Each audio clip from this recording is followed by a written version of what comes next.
السلام عليكم ورحمة الله وبركاته. مساكم الله بالخير. المواطن نادر عبد الله طلق العتيبي طلع من بيتهم تاريخ 23/9، واليوم التاريخ 29/9، يعني صار له اسبوع مفقود.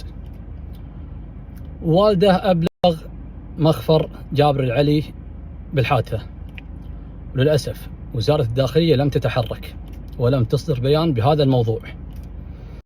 ماني عارف هذا البرود اللي عند وزارة الداخلية، يعني أنتم ما تشتغلون إلا إذا صارت القضية رأي عام؟ يعني تبون الشعب الكويتي يطلع ويبحث عن المفقود نادر العتيبي؟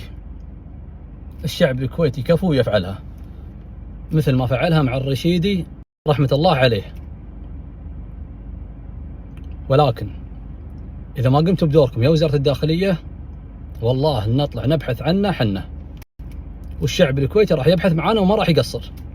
لكن قوموا بدوركم ولا تقاعسون بهذه القضية.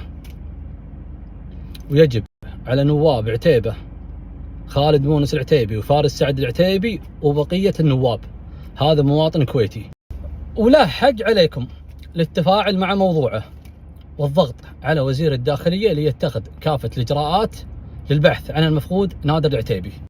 وأرجو من الشعب الكويتي أن يتفاعل مع الموضوع في هاشتاج نادر عبد الله طلق العتيبي ولو بدعوة، وهذه صورته، من يشاهده يبلغ أقرب مخفر.